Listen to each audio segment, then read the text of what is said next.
bom dia para você, bom dia para sua família. Sejam bem-vindos aqui na Rede Vida de Televisão, canal da família.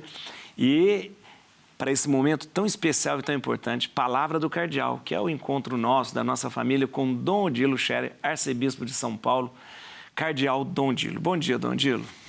Juarez, bom dia, bom domingo. Domingo de Pentecostes, olha aí que beleza, olha que beleza, né? Esse é um domingo especialíssimo, aliás, aniversário da igreja. Aniversário da igreja, é verdade. A igreja nasceu, de alguma forma, mediante a efusão do Espírito Santo em Pentecostes.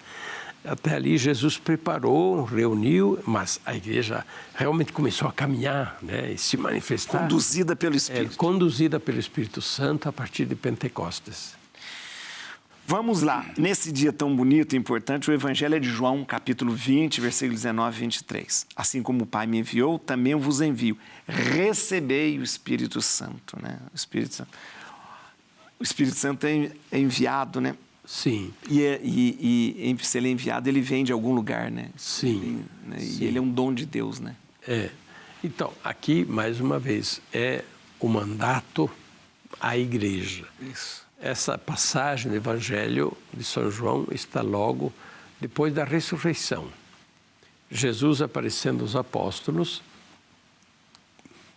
lhes oferece a paz e, em seguida, sopra sobre eles. Sopro, na palavra, na língua hebraica, língua de Jesus, sopro e Espírito é o mesmo. A mesma palavra. Então, o Espírito Divino, sopro de vida, né? É o Espírito Santo. Recebei o Espírito Santo, aqueles a quem perdoardes, etc.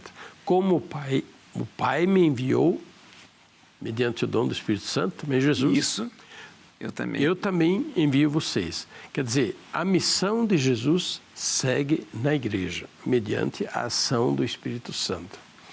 E, por isso, este dia, hoje, é tão significativo para a vida da igreja. A igreja não existe sem Jesus e sem o Espírito Santo. Isso. Se nós perdermos a referência a Jesus e ao Espírito Santo, claro, também ao Pai, a Trindade. Nós, como igreja, nos tornamos um movimento social, uma ONG, justamente, um movimento cultural, né, uma ideologia. Mas a nossa relação e a referência constante a Jesus Cristo, ao Espírito Santo, ao Pai, é que nos fazem ser o que somos como igreja. Né? O que somos como igreja. E isto é interessante, foi bastante lembrado também agora, na ocasião do conclave. Eu acho interessante falar isso. Isso que o senhor, durante o conclave, eu tive a oportunidade de participar de um monte de programas e as pessoas perguntavam, e aí, quem você acha que pode ser? Eu falei, quem vai decidir é o Espírito Santo, porque se eu perder essa perspectiva de que é o Espírito que conduz, então está tudo perdido, é o Espírito que conduz a igreja. E por outro lado também, né, e o novo Papa? Isso. Vai ser igual ao anterior, vai ser diferente? O novo Papa é o novo Papa, né? Mas isso não significa que com ele muda tudo, né? O novo Papa vai fazer tudo o contrário do anterior, isso não existe. Eu acho que o senhor que escreveu, né? Novo Papa e mesma igreja, né? Novo Papa, mesma igreja. Foi o senhor que escreveu, Sim. A igreja existe. E o Papa é o primeiro servidor da igreja. Né? E o Papa é o primeiro que deve obedecer à igreja. Ao mesmo tempo, é aquele que deve perceber as ações do Espírito Santo na igreja e ajudar a igreja a ser fiel ao Espírito Santo, para ser fiel a si mesma, né? Por isso, de vez em quando, o Papa chama um sínodo, vamos refletir sobre isso, tem essa situação, aquela situação, vamos discernir, vamos refletir. Aí um pouco o Papa escreve uma encíclica, porque tem uma questão aqui sobre a qual nós temos que olhar mais. Isto é a ação do Espírito Santo na igreja, através da pessoa do Papa e através da pessoa também do povo de Deus, né? Que faz a sua parte na vida da igreja. E eu acho que se a gente não considerar o Espírito Santo que conduz a igreja, a gente não considera a igreja como instituição divina. Ela foi instituída por Deus, né? E por Deus ela é conduzida pelo seu Espírito. Né? Ela é divina e é humana. É divina enquanto o Espírito Santo age, conduz e enquanto ela está, ela está plantada, ela está fundada, né, sobre a rocha, que de fato é Cristo, a palavra de Deus, né? E é divina porque ela está orientada e sustentada pela graça de Deus, né? Que o Espírito Santo age para dar eficácia às ações da igreja. Se não fosse assim, bem, a nossa pregação seria um discurso vazio. Ninguém levaria a sério nada. Os sacramentos seriam teatrinhos. Sim, né? é verdade. E assim, todas as ações da igreja seriam uma representação social, né? Um teatrinho apenas, mas não é. É o Espírito Santo que torna eficaz a ação do Espírito Santo, da igreja. Por outro lado, a igreja é humana. É humana enquanto nós somos humanos. E enquanto frágeis e limitadas criaturas humanas, somos chamados a viver justamente aquilo que é o conteúdo, a vida da igreja, o mistério da igreja, deixando-nos conduzir pelo Espírito Santo e pela palavra de Deus. O senhor sabe, eu levei um tempo de verdade, eu digo para o senhor, para chegar a essa compreensão de que é o Espírito que conduz. Às vezes eu tinha muito assim, eu tenho que fazer, eu tenho que agir, senão vai acontecer isso. Não acontece nada. É uma pretensão, de repente, às vezes a gente sobrevaloriza a própria ação. Então, isso. Como se sem a gente a igreja fosse... Exatamente, né? Exatamente. A gente é indispensável e não é. Não. Tanto assim que vai morrendo o Papa, morre o Bispo, morre o Padre, morre... E continua. A igreja continua. E vai se renovando, né? Vai levando a sua vida. E nenhum de nós é indispensável, mas o Espírito Santo, sim, ele é indispensável, senão é o caos, né? Dom Odilo, a gente tem agora no dia 9, na verdade, é um título que a gente celebra, uma festa que a gente celebra, Nossa Senhora Virgem Maria, Mãe da Igreja, né? Mas também é dia de São José de Anchieta, que é nosso também, aqui é muito especial para nós aqui na Arquidiocese de São Paulo, né? São José de Anchieta, né? Brasileiro, isto é, brasileiro. Brasileiro, mas o nasceu fora do Brasil, mas é o apóstolo do Brasil, e por isso temos toda a alegria em celebrá-lo. Mas esse título de Nossa Senhora, Mãe da Igreja, ele foi introduzido no concílio. Concílio, né? Mais uma vez, Paulo VI oficializou.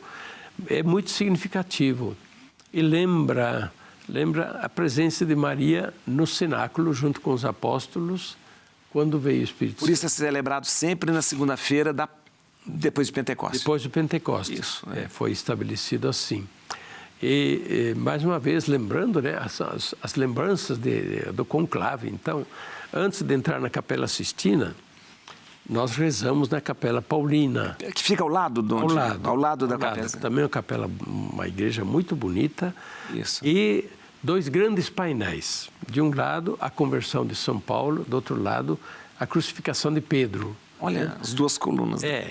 E na frente, perto do altar, uma grande tela dos artistas flamengos que faziam os tapetes, né? Tapeçaria. Tapeçaria feita pelos artistas flamengos, que aqui é tapeçaria mesmo, né? Mas quem pintou o modelo foi o grande artista Rafael Sanzio, né? E ali retrata Pentecostes. Que bonito. Maria no meio e ao redor os apóstolos, né, recebendo o dom do Espírito Santo. É uma cena tão bonita. Muito bonito mesmo. Tão bonita. E, naquele momento, tão significativa também. A gente fala que a igreja nasce em Pentecostes e tem a mãe da igreja ali, né? Na mãe da igreja. Você reparou que esse Papa também tem uma devoção mariana muito especial? A devoção a Nossa Senhora do Bom Conselho. Bom Conselho, né? Ele é agostiniano e esta é uma devoção agostiniana, né? Olha, interessante. E o Papa Francisco tinha muita devoção a uma certa imagem que estava lá sempre perto do altar da Basílica. Agora está lá o quadro de Nossa Senhora do Bom Conselho. Olha que interessante, nossa, muito interessante. Dom Odilo, só para a gente vai terminar, mas não podemos esquecer o grande Santo Antônio, que a gente vai celebrar essa semana também, dia 13, Santo Antônio, que é presbítero, doutor da igreja, mas, sobretudo, é o santo dos pobres, né, Santo Antônio, né? Ah, sim, que bom lembrar isso. Santo Antônio, um grande santo, popular. Infelizmente, se deu um carimbo nele que ele é casamenteiro e fica nisso, né? Bem, pode ser casamenteiro também, mas é muito mais. É muito pregador, mais. né? É como São Francisco. O carimbo dele, protetor dos animais. Só aí. Mas é muito mais São Francisco. Assim, Santo Antônio é, primeiro, um missionário. Pregador, missionário popular, sábio. São Francisco, ele viveu no tempo de São Francisco. São Francisco dizia, é meu teólogo. Olha que interessante. Segundo, Santo Antônio é amigo dos pobres. Amigo dos pobres, cuidava dos pobres. Né? Por isso tem muitas igrejas de Santo Antônio a distribuição do pão hoje. Pão de Santo Antônio. É, do pão de Santo Antônio, que a gente não deve pôr alguma forma de superstição. Pegar esse pão que aí não vai mais faltar pão o ano todo. Isso é superstição. Uma lembrança para não faltar pão no pobre. Não. Esse pão que hoje é distribuído deve ser distribuído aos pobres. Não guardado lá na geladeira, lá no meio do arroz, ou sei lá. Né? E o pão de Santo Antônio ele vai ser sempre o sinal de que Santo Antônio é o santo do pobre. Existe uma imagem muito bonita de Santo Antônio, que eu mais gosto, é ele estendendo o pão para um pobre que pede. É uma imagem muito bonita. E tem mais uma outra reflexão sobre o santo. Ele é o amigo de Jesus. Por isso que ele aparece com o menino Jesus no colo. O amigo de Jesus, íntimo, próximo de Jesus, né? E isto é muito do Evangelho, quando Jesus diz, vocês são meus amigos, né?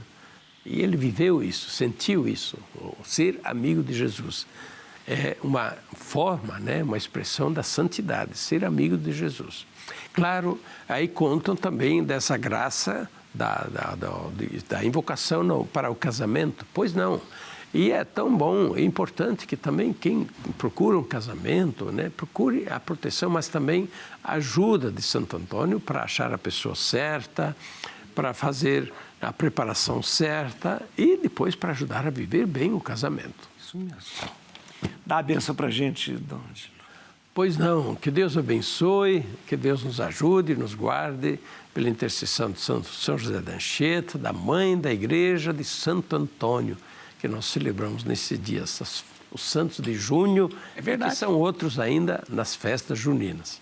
A bênção de Deus Todo-Poderoso, Pai, Filho e Espírito Santo, desça sobre vós e permaneça para sempre. Amém.